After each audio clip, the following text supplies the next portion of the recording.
The last time the Seattle Mariners visited the Tigers in Detroit, it went a little bit like this. What you want, son?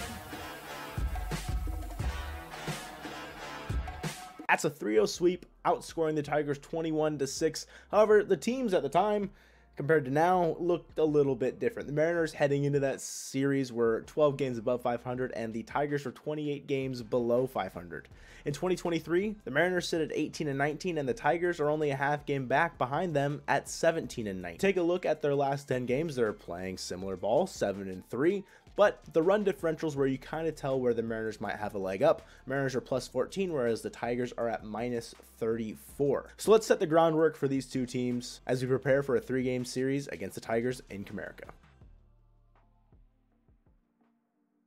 We're going to take a look at first WRC plus for both of these teams. It's weighted runs created plus. The Mariners currently ranked 19th in all of baseball at a 94 WRC plus. League average is 100.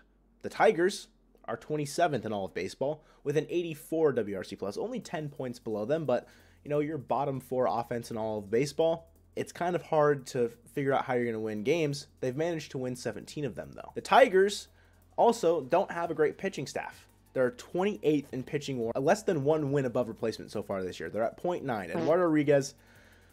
Eduardo Rodriguez has been shoving for them. Everyone else hasn't really been doing very good, and luckily, we dodge him in this series. The Mariners pitching staff, as we all know, is leading the league in WAR. 8.0 WAR for the Mariners. It's absolutely incredible. This is F WAR, by the way, on Fangraphs. The one thing that the Tigers have done really well is that they have the lowest BABIP in all of baseball from a pitching point of view. Anytime that they're, playing defense and a ball is hit in the field, it's the least likely to be a hit so far at 260. It's not anything crazy. The Mariners are at 294, so they're both below 300. The reason why the Tigers might be super low though is because they have the 4th highest home runs per 9 in all of baseball at 1.43. They're almost allowing 1.5 home runs every 9 innings. The Mariners, they're the 2nd best at this in the league, and they've only allowed 0.67 home runs per 9. The Mariners pitching staff has been absolutely dominant, but we'll get to more of that when we look at the matchups.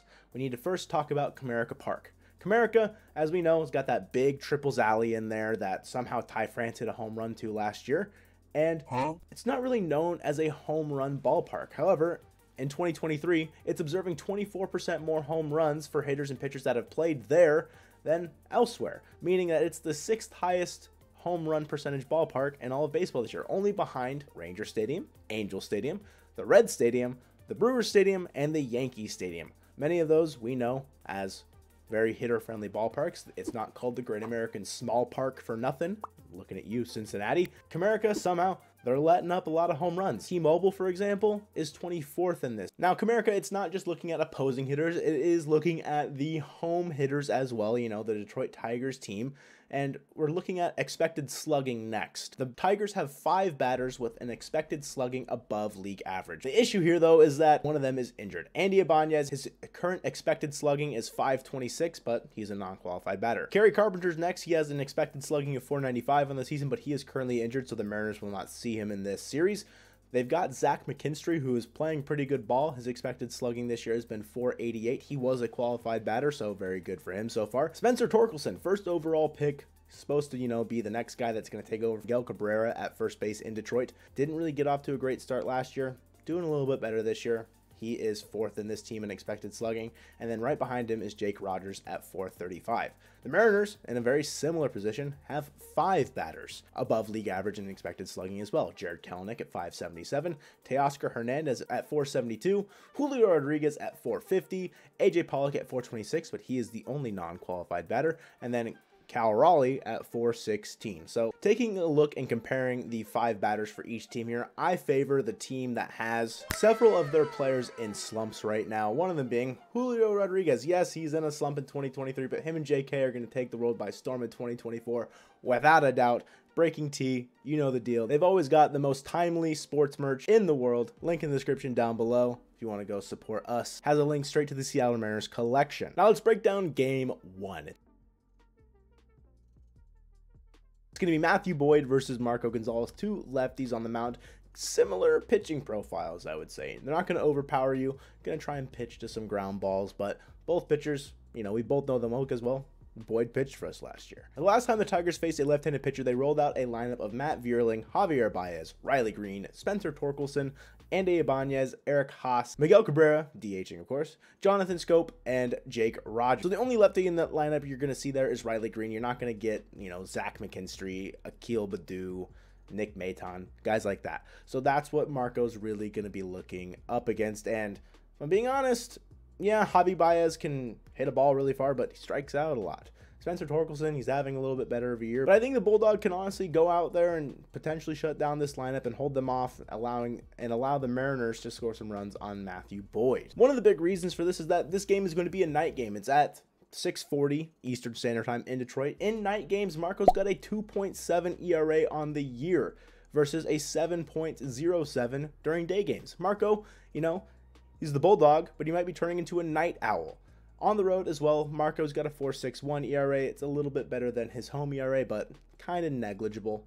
The Tigers, however, they are hitting a bit better against left-handed pitching. They're hitting 253, 313 with a 416 slugging and a 730 OPS.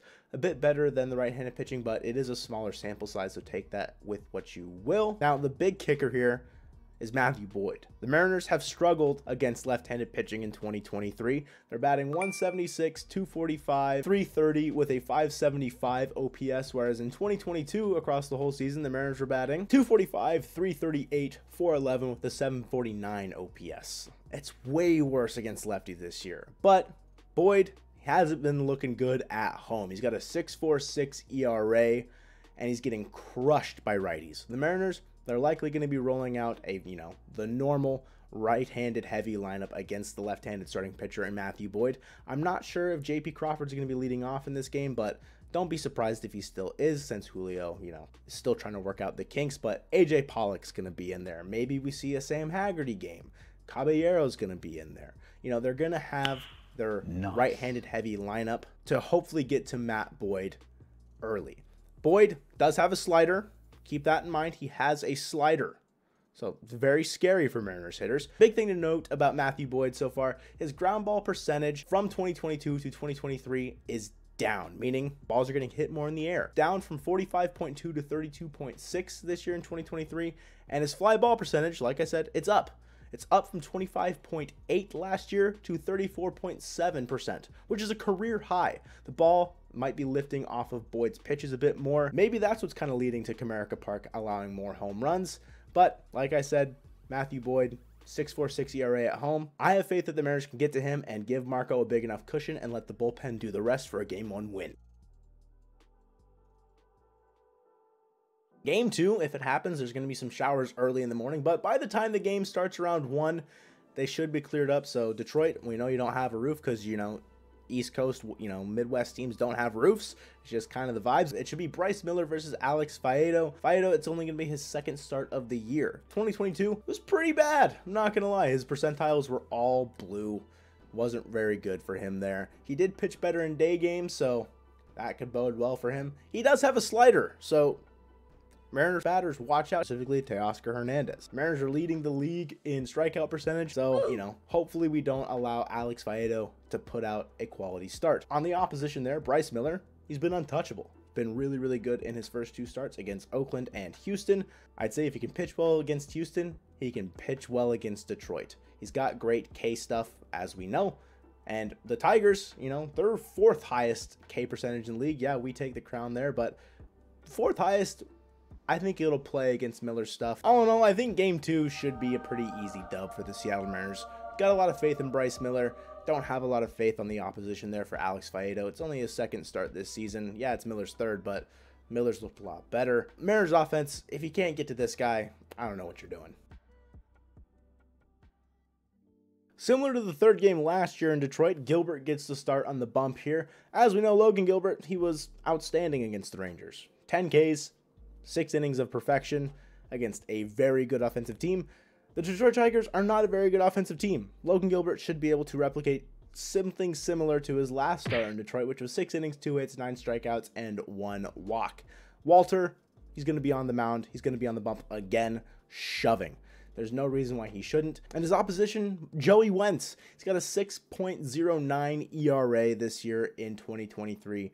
not doing super hot. And he doesn't have a slider, so that should make life easier for the Seattle Mariners hitters. He's 0-2 in day games with a 9 ERA this year. It's another day game against the Tigers on Sunday, May 14th. A 10:40 start for us on the West Coast. This one, it should be a dub. Like, you look at it on paper, it should be a dub.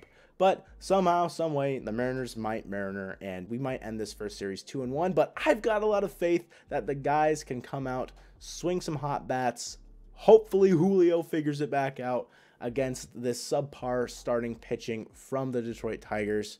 Yes, they've got Alex Lang in the bullpen looking pretty good, but we dodge Eduardo Rodriguez, which is phenomenal. You got to go out and get this sweep because the rest of this road trip might be a little bit tougher. So let's hope we leave our mark on Comerica Park once again with another 3-0 sweep. Thank you guys for watching this video, and go Mariners.